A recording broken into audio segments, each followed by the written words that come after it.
Assalamualaikum warahmatullahi wabarakatuh. Selamat siang anak-anak. Bagaimana kabar kalian hari ini? Semoga selalu Allah limpahi kesehatan ya. Nah, siang ini masih semangat buat belajar fisika kan ya? Disiapkan dulu LKS dan bukunya. Hari ini kita akan belajar tentang kesetimbangan benda tegar. Nah, ada yang pernah naik pesawat? Mungkin ada beberapa yang pernah ya.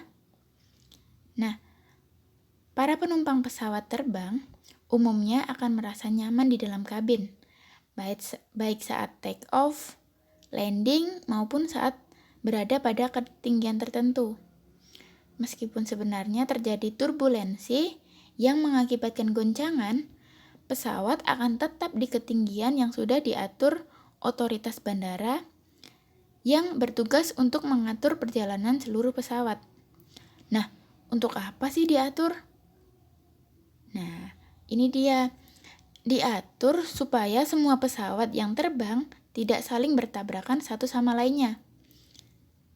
Jadi, tetap berada di lintasannya masing-masing.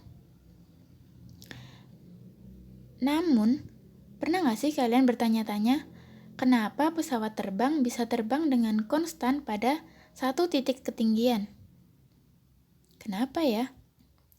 Nah, ternyata hal tersebut karena ada kesetimbangan benda tegar.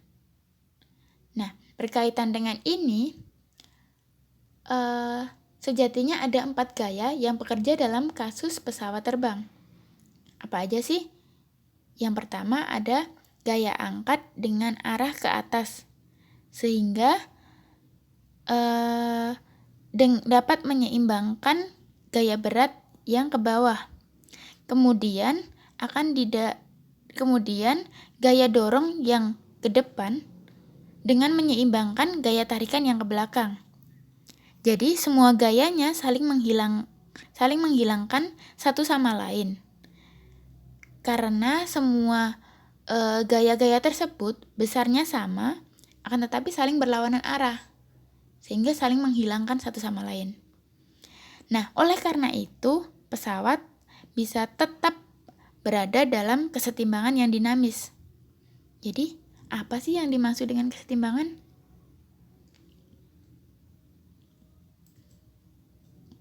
Kesetimbangan merupakan keadaan yang setimbang atau stabil. Sedangkan benda tegar merupakan benda yang memiliki susunan materi yang stabil dan tidak berubah saat dikenai gaya atau torsi. Jadi kesetimbangan benda tegar bisa didefinisikan sebagai keadaan di mana benda tegar berada dalam keadaan stabil atau seimbang setelah semua gaya diterapkan padanya. Nah, bisa juga kesetimbangan ini akan mengacu pada sebuah benda yang diam atau sebuah benda yang pusat masanya bergerak dengan kecepatan konstan relatif terhadap pengamatnya. Nah, jika suatu gaya diberikan pada sebuah benda tegar, maka benda tersebut akan mengalami perubahan keadaan gerak, baik gerak translasi maupun gerak rotasi. Nah, definisi gerak translasi dan rotasi sudah kita bahas pada pertemuan sebelum-sebelumnya ya. Nah, namun jika beberapa gaya diberikan pada sebuah benda tegar, tetapi gaya-gaya tersebut saling meniadakan satu sama lain, sehingga tidak menghasilkan perubahan keadaan gerak pada benda, maka benda tersebut berada dalam keadaan setimbang atau kesetimbangan. Seperti pesawat yang tadi. Nah, jenis-jenis kesetimbangan benda tegar itu ada 3. Yang pertama, kesetimbangan stabil. Nah, kesetimbangan stabil ini terjadi apabila torsi atau gaya yang muncul karena perpindahan kecil dari benda tersebut memaksa benda kembali pada titik kesetimbangan benda tersebut. Nah, contohnya itu apabila kelereng yang diam ditaruh di dalam mangkuk setengah bola dan dipindahkan sedikit. Maka komponen tangensial gaya beratnya akan memaksa kelereng akan kembali ke posisi yang semula. Yang berarti bahwa apabila sebuah sistem diberi gangguan, maka sistem akan kembali pada posisi semula. Nah, yang kedua ada kesetimbangan labil. Kesetimbangan labil ini terjadi apabila gaya-gaya atau torsi yang muncul akibat perpindahan kecil dari benda memaksa benda menjauhi posisi kesetimbangannya. Nah, contohnya itu apabila sebuah kelereng diletakkan pada mangkuk yang terbalik dan dipindahkan sedikit-sedikit, maka komponen tangensial beratnya akan menyebabkan kelereng menjauhi posisi semula. Hal itu berarti bahwa apabila sebuah sistem diberi gangguan, maka sistem bergerak menjauh dari posisi kesetimbangannya. Nah, yang ketiga ada kesetimbangan netral.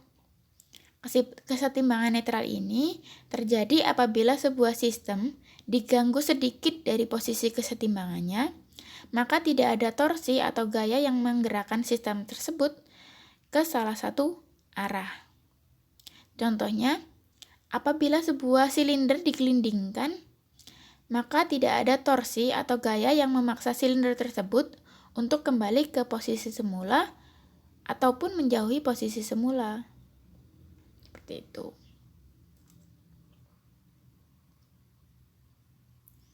Nah, syarat kesetimbangan benda tegar ada dua, yaitu kesetimbangan translasi dan kesetimbangan rotasi.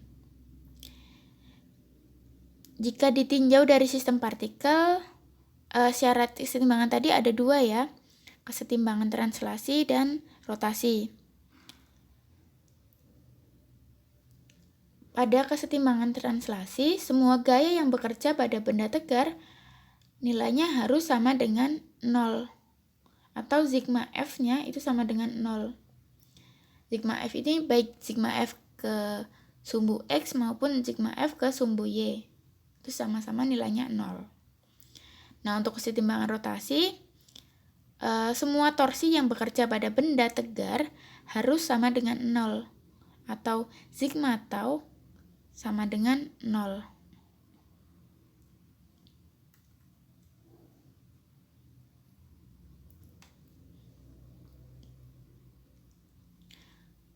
Perhitungan bola menggelinding pada bidang datar. Sebuah silinder pejal bermassa M dan berjari-jari R menggelinding sepanjang bidang datar horizontal. Pada silinder diberikan gaya sebesar F. Berapakah percepatan silinder tersebut jika silinder menggelinding tanpa selip?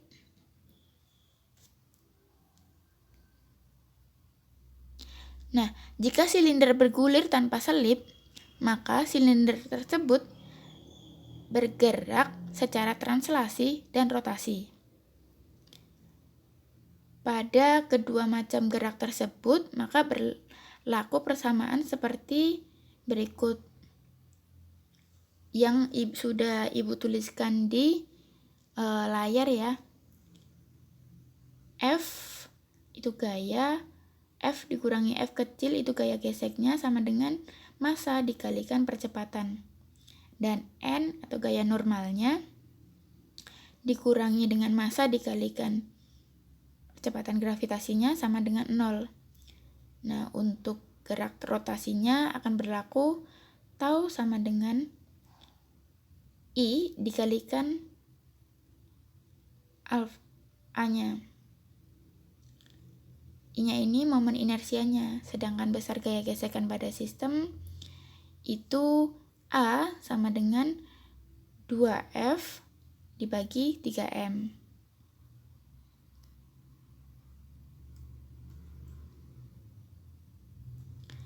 Nah, selanjutnya ada perhitungan bola menggelinding pada bidang miring.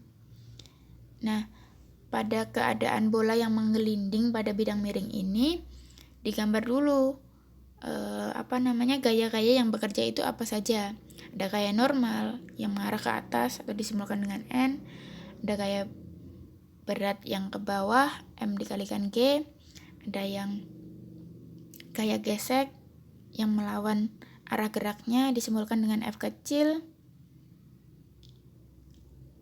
Nah, menurut hukum Newton, maka akan berlaku beberapa persamaan yang sudah Ibu tuliskan di layar ya.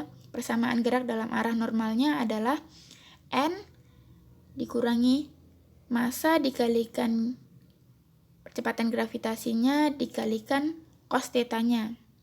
Terhadap sudutnya itu sama dengan 0. Nah, untuk persamaan gerak sepanjang bidang miringnya, itu massa dikalikan percepatan gravitasinya dikalikan sin θ-nya dikurangi dengan gaya gesek F kecil sama dengan massa dikalikan percepatannya. Gerak rotasi terhadap pusat massanya tahu sama dengan I dikalikan alfa. Nah, besar gaya yang berlaku pada sistem adalah A sama dengan 2/3G dikalikan sin θ.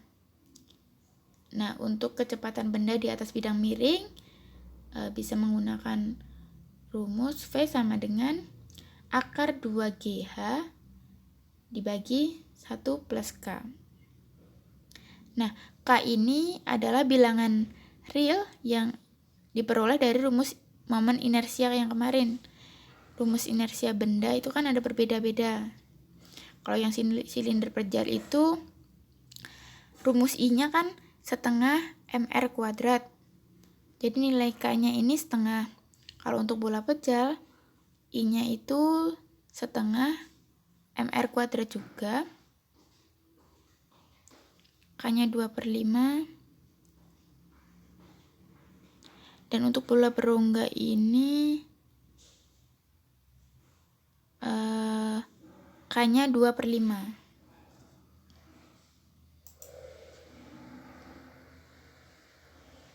Nah, ini adalah contoh soal dari kasus bola yang menggelinding.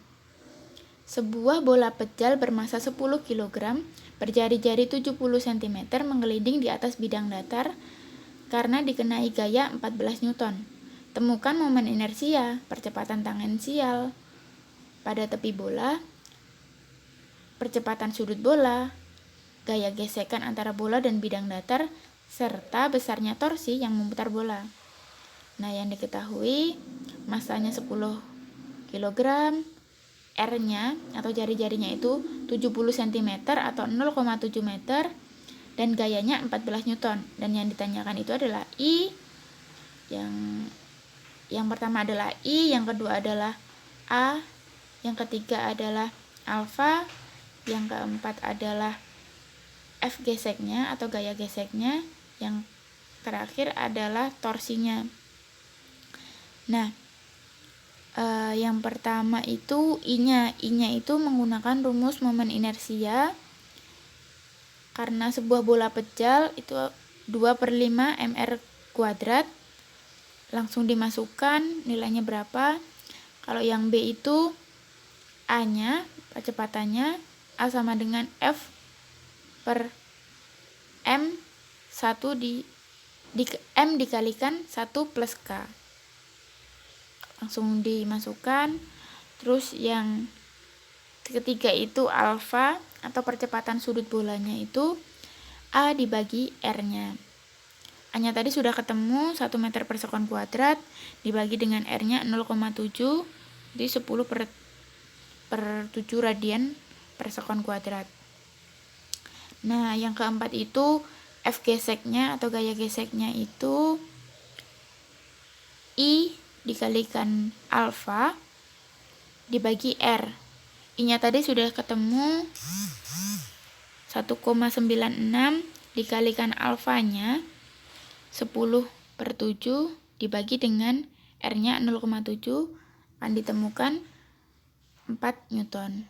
Kalau yang terakhir taunya atau torsinya adalah momen inersia dikalikan percepatan sudut bolanya 1,96 dikalikan 10 per 7 akan ketemu 2,8 Newton meter.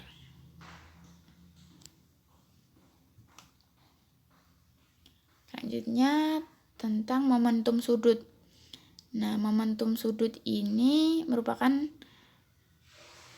suatu keadaan yang menyatakan benda yang bergerak rotasi dengan kecepatan sudut tertentu. Momentum sudut ini merupakan besaran vektor. Nah, momentum sudut ini berbeda dengan momentum linear ya. Momentum sudut memiliki hubungan dengan momen inersia dan torsi. Nah, terdapat hukum kekekalan momentum sudut yang menyatakan bahwa momentum sudut dari benda yang berotasi. Nah, arah momentum sudut dapat ditentukan berdasarkan aturan tangan kanan maupun tangan kiri.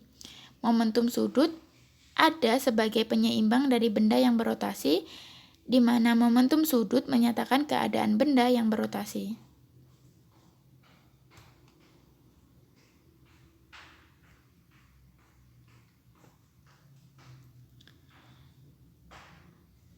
Momentum sudut hanya berlaku untuk benda yang bergerak rotasi. Nah, arah dari momentum sudut dapat ditentukan dengan menggunakan aturan tangan, baik tangan kanan maupun tangan kiri, seperti yang ada di gambar.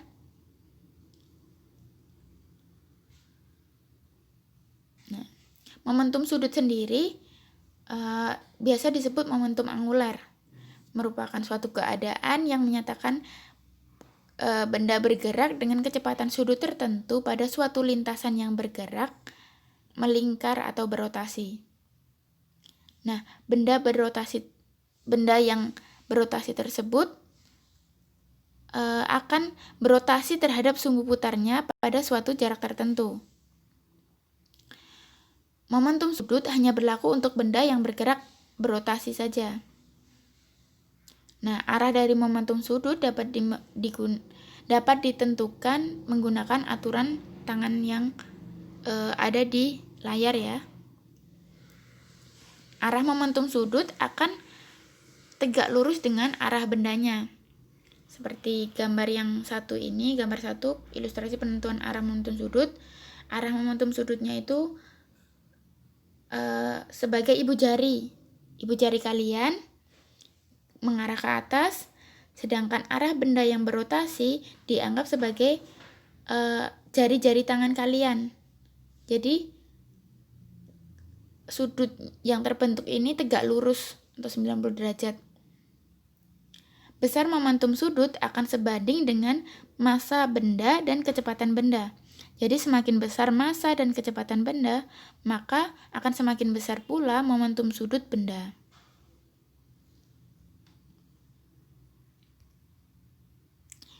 Ini adalah rumus dari momentum sudut. Yang pertama, momentum sudut ini disimbolkan dengan L ya. L sama dengan massa dikalikan kecepatan dikalikan jari-jari. L sama dengan M dikalikan V dikalikan R. Nah, karena massa dikalikan kecepatan itu adalah momentum linear, maka rumusnya bisa menjadi yang kedua atau yang berada di tengah ini. L sama dengan P dikalikan R atau momentum dikalikan jari-jarinya. Nah, karena P itu bisa M dikalikan V dan nilai V adalah omega R, maka bisa menjadi rumusan yang ketiga atau yang terakhir itu L sama dengan M dikalikan R kuadrat dikalikan omega. Omega ini kecepatan sudutnya. Nah, karena pada gerak momen inersia adalah analogi dari massa dan kecepatan sudut merupakan analogi dari kecepatan linier atau V, maka momentum sudut ini bisa dituliskan menjadi L sama dengan I dikalikan omega atau momen inersianya dikalikan kecepatan sudutnya.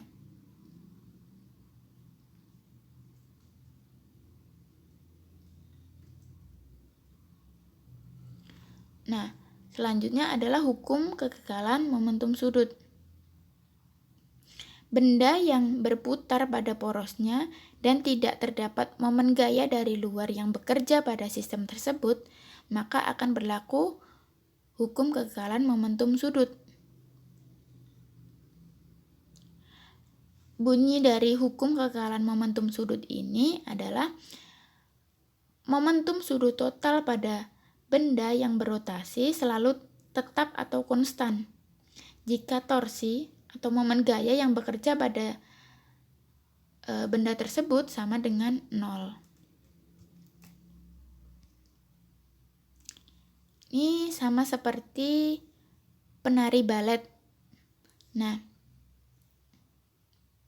perhatikan pada gambar yang pertama, yang A itu yang kiri dengan tangan telentang, dan B itu yang di sebelah kanan.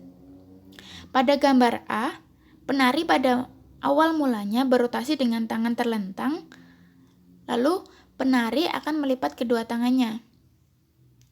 Nah, pada gambar A ini, momentum sudut awal penari dinyatakan dengan L1 sama dengan I1 dikalikan omega 1. Nah, selanjutnya pada gambar B, agar memperkecil momen inersia pada porosnya, akibatnya penari tersebut berputar lebih cepat karena kecepatan sudut atau omeganya bertambah. Maka momentum sudut pada penari di gambar B dinyatakan dengan L2 sama dengan I2 dikalikan omega 2. Nah, jika ada torsi total 0 yang bekerja pada sebuah benda, dan benda tersebut berotasi pada sumbu tetap atau pada sumbu yang melalui pusat massa sedemikian rupa sehingga arah tidak dapat berubah, maka dapat dituliskan L1 sama dengan L2. I1 dikalikan omega 1 itu nilainya akan sama dengan I2 dikalikan omega 2. Atau momen inersia pada benda yang pertama dikalikan dengan kecepatan sudut pada yang keadaan yang pertama sama dengan momen inersia pada keadaan yang kedua dikalikan dengan kecepatan sudut pada keadaan yang kedua. Sekian. Ada pertanyaan?